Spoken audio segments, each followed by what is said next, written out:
There's a moment in difficult conversations where you know exactly what needs to be said, and then you feel it. Your chest tightens, your mind edits the sentence, and suddenly the truth gets more distant. Most leaders don't lose credibility because they're too aggressive. They lose it because they stay quiet in the moment that clarity is needed most. We tell ourselves that we're avoiding conflict, but more often than not, we're avoiding discomfort. And over time, that hesitation quietly destroys trust. In almost every difficult conversation, there's a moment where you know exactly what needs to be said, but then you soften the language, or maybe you redirect the conversation. Maybe you even decide to bring it up later. That hesitation isn't strategy. It's your nervous system trying to protect your sense of belonging. And once you understand that, something important becomes clear. The problem isn't courage. The problem is regulation. If your body is bracing for a threat, your brain will look for an escape. That's why emotional intelligence starts before strategy, before finding the perfect words, before using a framework. It starts with regulation. So let's do something simple together. 3 breaths to lead ourselves first. You can join me if you'd like. Taking a slow breath in and letting it go. Again, inhaling and exhaling. One more inhale and exhale. And now just notice where you are, because leadership always starts here. And it's from this place that we can take our next step. When something difficult needs to be said, there's a simple structure that helps keep the conversation clear and grounded. And it draws on decades of research in nonviolent communication and trust building. First, state the observable fact, not your interpretation, just what happened. Instead of saying, "You're disrespectful in meetings," try this.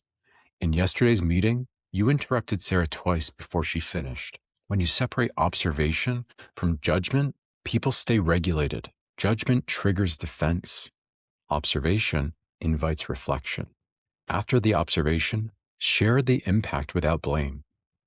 When that happens, it makes it harder for others to contribute.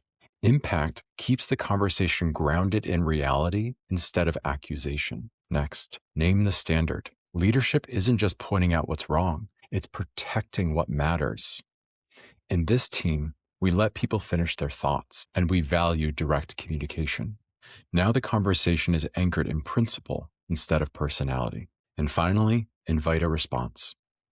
Was that your intention? What's your perspective of this?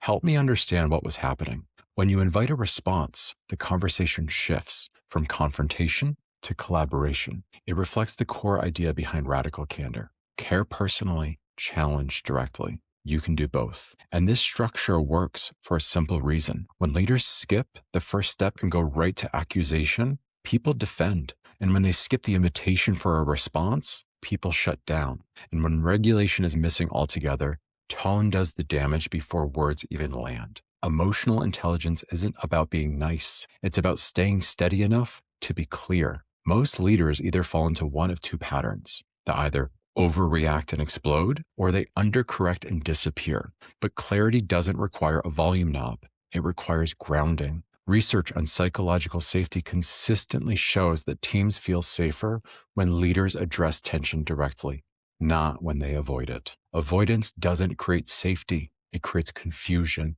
and confusion slowly erodes trust. And here's what shrinking actually is costing you.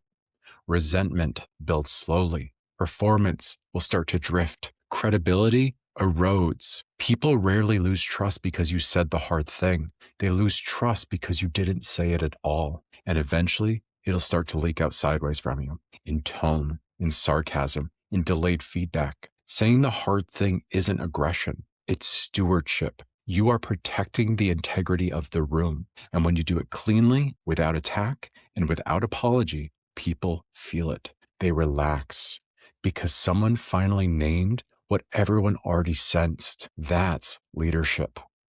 So the next time you feel that hesitation rise, don't rush, don't shrink, regulate first, then state the facts, share the impact, name the standard, and invite a response. Because clarity delivered with steadiness builds trust. And that's what strong leadership actually looks like. Thank you for watching. And if you like this, please check out my podcast, Just 15 Minutes, where we explore how other leaders are staying steady under pressure. Be well, and I'll see you on the next one.